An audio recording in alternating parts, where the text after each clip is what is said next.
Guys, pupunta pala ako sa may Antipolo Church. Magpapabless tayo ng motor natin kasi mas maganda na bago natin iratsada tong big bike natin, eh naka-bless siya, di ba?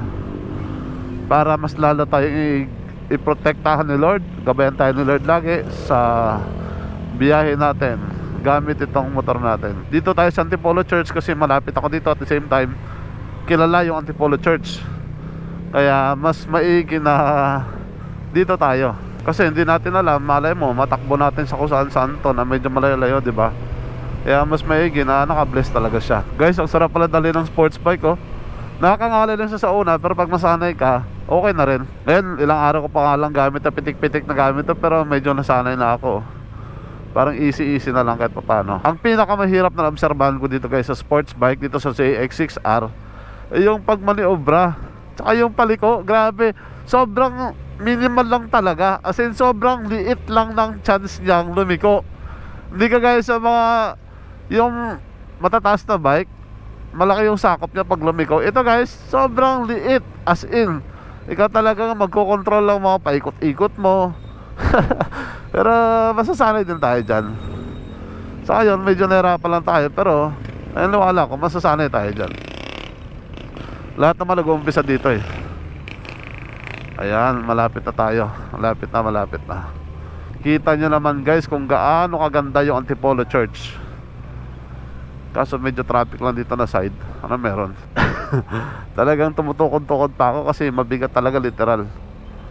Pag sa mga beginners, talaga mabigat siya. Siguro sa mga master na mga sanay na talaga sa big bike, easy lang to. Baga sisiyo ba. Sa atin kasi mga beginners lang tayo eh. Kaya talagang nahihirapan pa ako sa pag-balance. The next time, bibili pa tayo ng lagay ng camera dito para makikita nyo yung riding position natin. Kaya hindi ko pa alam kung saan natin pwedeng install yung camera eh. O pwede pa ba?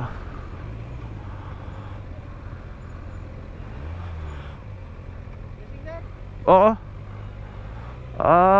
I-approach ka pala nila kung blessing ano. Yun. Buti na lang hindi pala tayo nakapagpalit ng pipe, no? Kasi kung nakapagpalit tayo ng pipe, napakaingay dito pag nag-blessing tayo. Nako. Dito ba kuya? Dito? Oo. Dito po. Okay.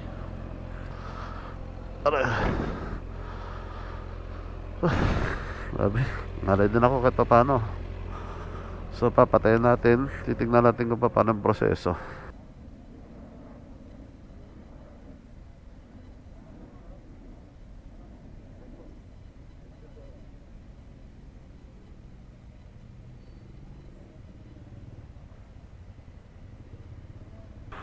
Guys, pauwi na tayo. Bumili pala ako nito, yung kitchen. Yan.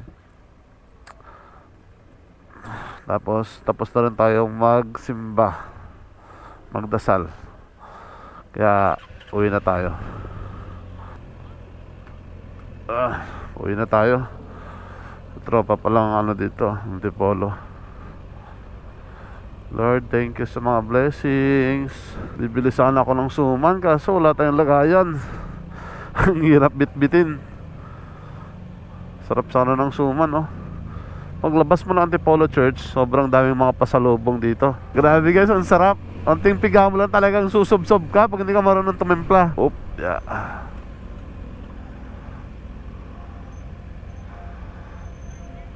Oh, alanganin naman to. Ba't dyan ka kasi nag-U-turn? Hindi naman U-turn kasi dyan, boy. Kaso pag talagang traffic yung pupuntahan mo, ang alay ka pala talaga dito. Iiyak ka pala pag traffic dito. Kasi talagang literal ng sakit sa likod.